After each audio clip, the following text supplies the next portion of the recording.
Maisie, thanks for joining us on College Golf Talk. Number one player in college golf as of Wednesday. How does that feel? Thank you for having me. Yeah, it feels pretty great. I feel pretty validated of all my hard work and that I've put in recently, and I'm just really happy, and I'm also more motivated to stay number one.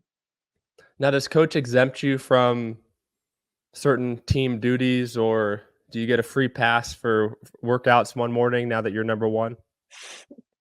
Nope, I still had to work out at 6:30 this morning, but I'm happy to do that, and we have qualifying this weekend, first off both days, so nothing's changed, but I'm happy to do that. I'm happy to keep working hard. I hope you would not have to qualify for the next tournament, I being am a home exempt. event. Okay, that's good. That's good. Yes, I am exempt, but I still have to play qualify. So 3 wins this season, and also a win at the Jones Doherty Women's Amateur too over winter break. So you've been winning a lot lately. You're the 8th player, I believe, now in school history to win 3 times in a season, first since 2019. Talk about how you've changed as a player, because you were a really solid player the first 3 years. I don't think you missed a tournament as a sophomore or as a junior. But what's changed in your game to kinda get you to the level now where you're closing out tournaments? Yeah, I've definitely changed my practice approach. I've started focusing on the smaller things of short game and putting that have really made a difference for me. And I also made a coaching change in June to Jason Bale, and he's been absolutely awesome in getting me here to be able to win this many times. So I owe a lot to him, and he's been awesome in helping me make the necessary changes in my swing and short game to be able to just solidify my game to be more well-rounded. What's the one major change you think that you've made in your swing? What were you doing before, and what are you kinda specifically working on with that, to where you've gotten it to where it is now? I've overall just neutralized it a lot so I can hit different shots now, and it's a lot more consistent. I would have periods before where I would hit it absolutely amazing, and then suddenly I would just lose it. So now I'm much more consistent, so it's a lot more stress-free, and it's just been great. So when you say lose it, is there a specific or a particular tournament that comes to mind where you kinda lost it mid-round? I never had would lose it mid-round, I would say. I would be going into a tournament, and I would just not be confident, and my misses were just to the left, which is not my ideal miss. So that was a bit stressful, especially on my confidence. And at the time, my short game wasn't as strong as it is now. So that added some stress. But I think last spring was a good example. I had a lot of highs and a lot of lows. I had great tournaments and bad tournaments. So it's just kind of a roller coaster. Now let's go to the Moon Golf Invitational wrapped up on Tuesday. Some weather there, but a really stout field. I mean, we're talking about some of the best teams in the country, including the Florida Gators, but LSU, Mhm. Wake Forest, a lot of great players. Rachel Keene, Ingrid Lindblad. You beat them all, but that final round, you made a couple early birdies, and then Anya Donegan from LSU took the lead at some point early there on the back nine. How did you regroup? Did you have to say anything to yourself? And just kind of talk us through how you were able to ultimately get the job done. Yeah, I actually played with Anya in the final round, which was definitely a mental test just because she was the one that was chasing me down along with Ingrid. But I started off pretty strong and she was started off strong as well. And then I had a three bogey stretch on 8, 9, and 10. And I really had to just mentally reset. I knew I was having some missed drives, so I had to really reset and give myself a pep talk that I could do it and just like reset and pedal to the metal. And I ended up being able to do it. Anya played great, but I was able to stay consistent and made a birdie on 17. So it was tough, but I was happy I was able to go through that just because it is a mental test, but now I know that I can grind it out. Mhm. Now you've had to clear out some space for some of this hardware, right? Do you have a trophy cabinet maybe back home, or do you keep them all in your apartment or dorm room? How does that work? They're actually in my apartment right now. They're on my Oh, dresser right awesome. there. It's getting a little crowded, but for now, it's Yeah, working. it's time to invest in, kind of some shelving or something like Yeah, that. I think that might be a good idea. Now let's transition to the team a little bit. I think it's no surprise that when it's come crunch time, time for the postseason, it hasn't necessarily been a great past few years for the Florida Gators. You guys were seventh at regionals in 21, fifth in 22. That was before um, we moved to the six regional format. Yeah. Actually, that might have been the first year of the six regional format. So that you missed by one that year, eighth last season. So you've never played in an NCAA championship. How do you subdue the thoughts, the negative thoughts now in your last year? Like, man, because there could be a lot of pressure if you're sitting back thinking, this is my last chance to get it done. Otherwise, I'm never going to play an NCAA championship. What's the mental key to keep that from being at the forefront of your mind?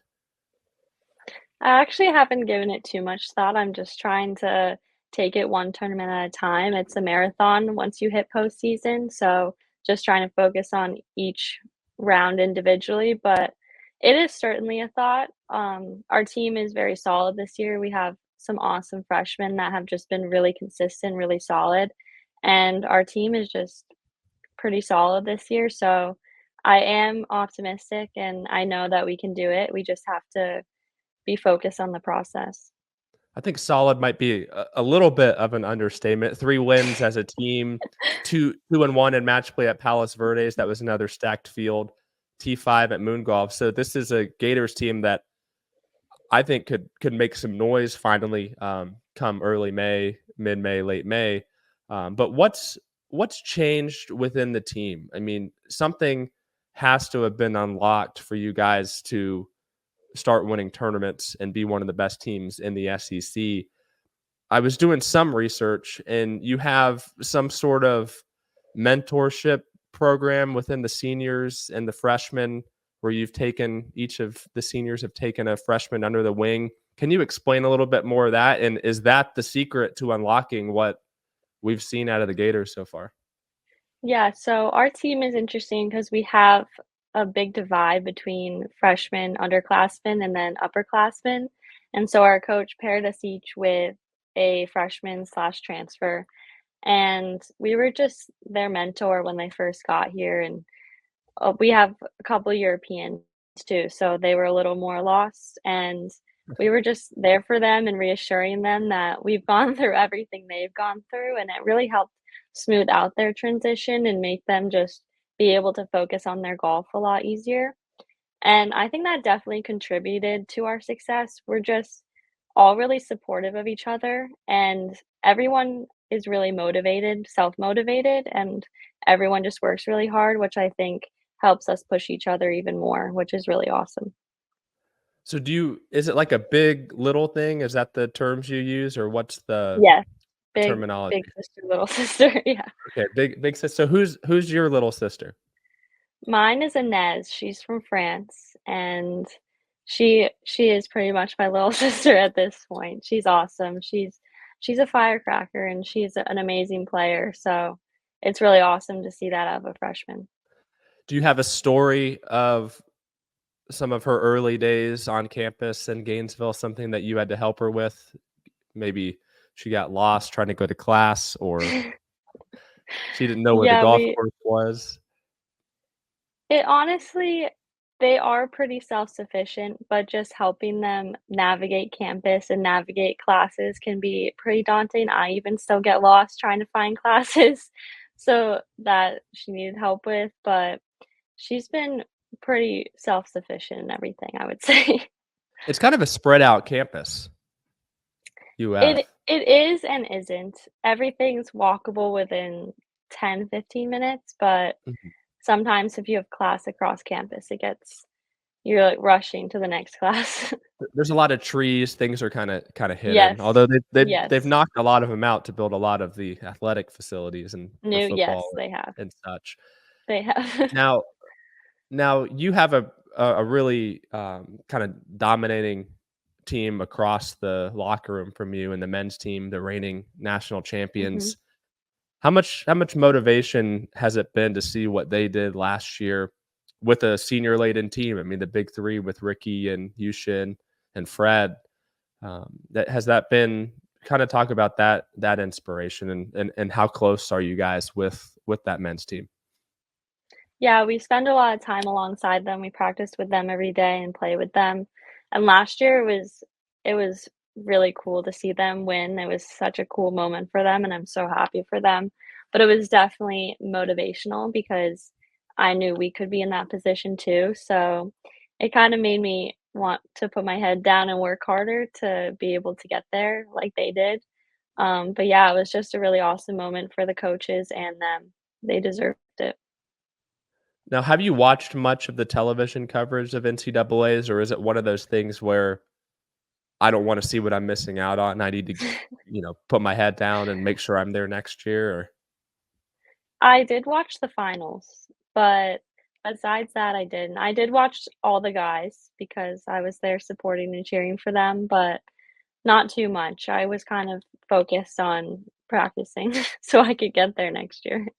yeah, what is this team this year, the women's team, what does this team bond over, you think? Whether it's traveling to tournaments or you guys are home, you don't have a tournament that week, what can we find the Lady Gators doing to build that team camaraderie? I think a lot of our team camaraderie this year comes from our shared desire to win, honestly. I haven't been on a team in this 4 years that wants to win this much and is as motivated, and so that's really awesome to see that we all have a shared vision. Because 'cause I've always had that vision, so I'm just really happy that we all do, and we're just all there for each other and so focused, but also we have so much fun just hanging out off the golf course as well, so it's just been, I think, helpful for our success so far. Has that competitiveness has that boiled over at all to things outside of golf? Like, in terms of I don't know if you guys play card games or board games or ping pong or what it is. Is there, an example of maybe that inner competitiveness outside of golf? Yeah, it certainly comes out in probably everything we do. All of us are just really competitive, especially in practice. We do a lot of things that are competition oriented or we'll play matches. And so those get pretty competitive, which is fun. I think you have to keep that competitive nature up outside of competition. So it's always really fun. What does the winner get for winning these matches in practice and at Bostic, and what does the loser typically have to do? There's gotta be some sort of punishment reward dynamic there. Some It depends if it's our coach setting it up or us, but if our coach sets it up, a lot of times we'll get some type of prize. If we win, we might get a T-shirt or some sweatshirt, which is pretty cool, but, like, I played my teammate Marina the other day in match play, and we she's my roommate, so we played for who could do laundry first, Okay, which okay. was a big deal that night because we were both going on trips, so things like that that seem silly but are actually a pretty big deal. Now let's turn the clock back a little bit. Your background is pretty interesting. You're initially from the Northeast and then moved Mhm. down to Florida in high school, is that right? Tell us a little bit Yes, for about that. freshman year, yeah.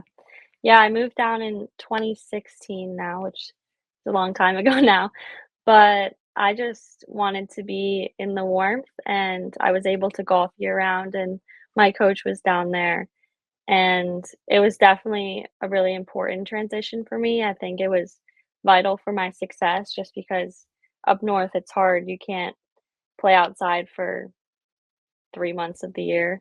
So, that was definitely important for me, and it's been an awesome transition. I still go up north in the summers when it's warm, but it's I'm a Floridian now. So did you move down without your parents, or was this a family move? It was a family move.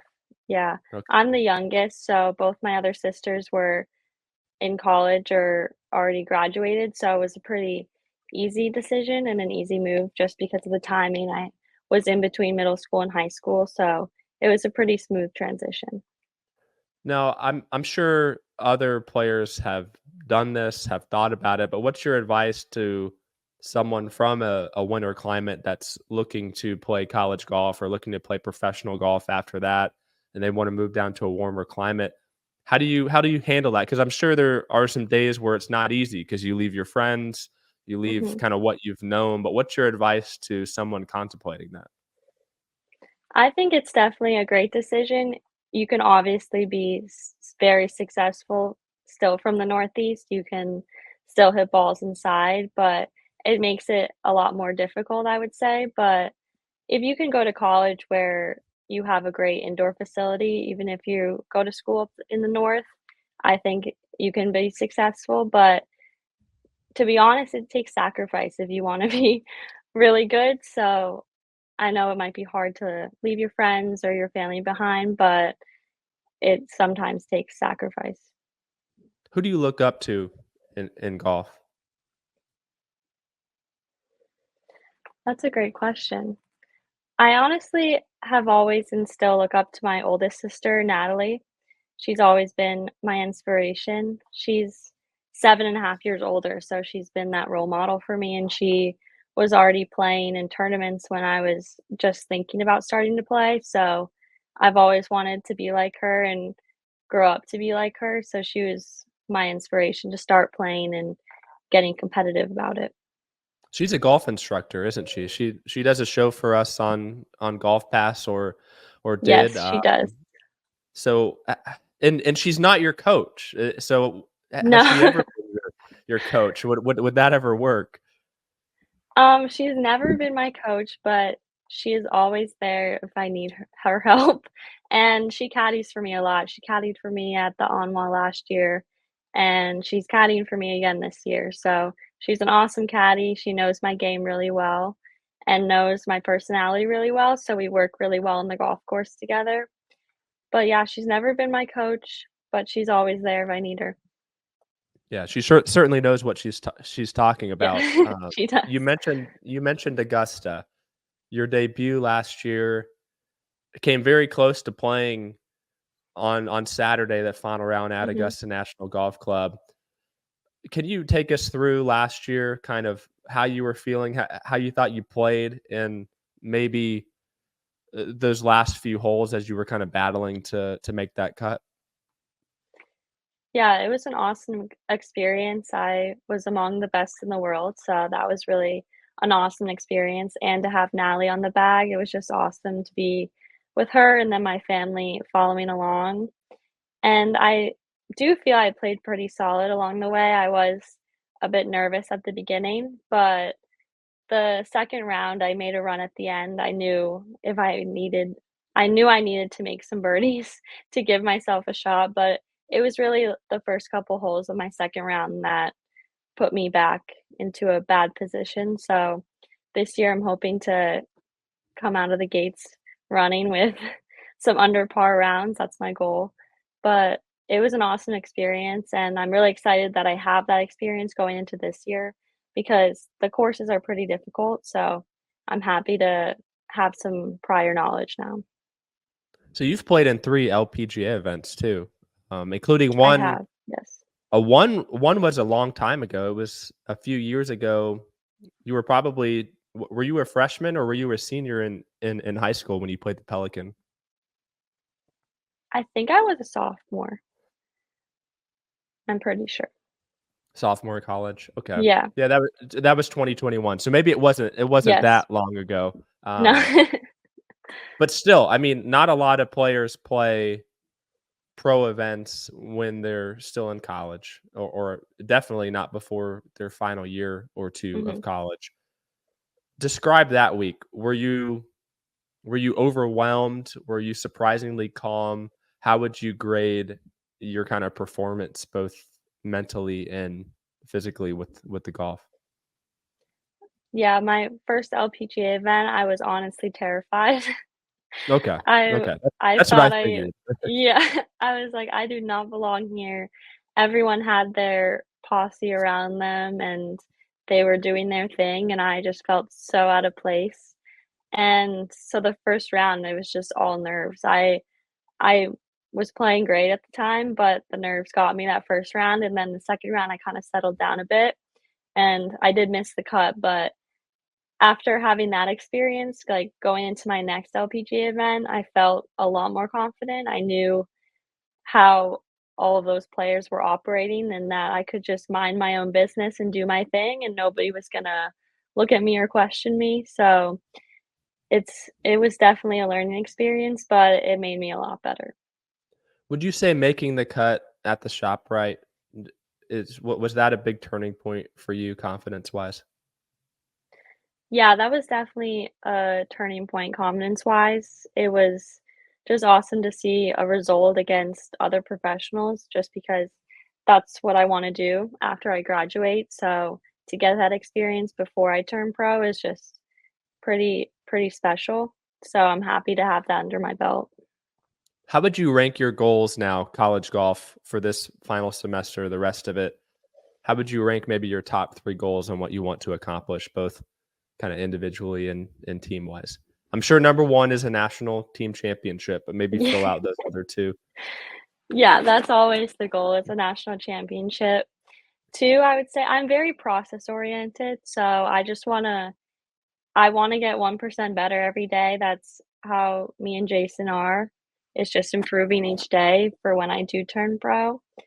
And 3 would be an SEC championship. Okay.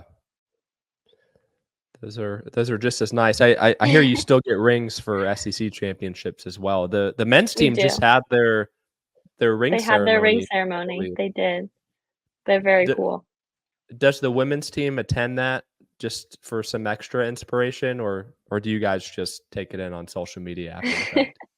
We weren't there, so we weren't Okay. invited, but we took it in for inspiration. Well, maybe you guys will you'll be able to come back next year and hopefully get a ring. But before I Exactly. let you That's the go, plan. I reached out to your sports information director, Matthew, and he gave me some tidbits and some facts and some topics to kind of discuss. And a bunch of them we've already discussed, but one I wanted to save this for last. He said you're pretty superstitious on on the golf course, probably Yeah. in life. Take us through some of the superstitions you have and maybe explain why that is. I'm gonna be exposing myself here, but I do blame my dad for giving me his superstitious personality. He was superstitious when he played hockey, but I always have to play with the same ball marker. Fun fact, I got it when I was 12, I think, and I haven't played a competitive round without it. I can't play without it, so that's a fun fact. Can you describe this ball marker? Is it Yeah, it's just a sparkly four-leaf clover. how It's big is my it? Is it one of those like It's not poker that chips big, that it's get just in like it people's goes on your ways? Like hat. okay, No, okay, like no, they it's clip just on like a the little yeah, yeah, okay. it's not a big poker chip.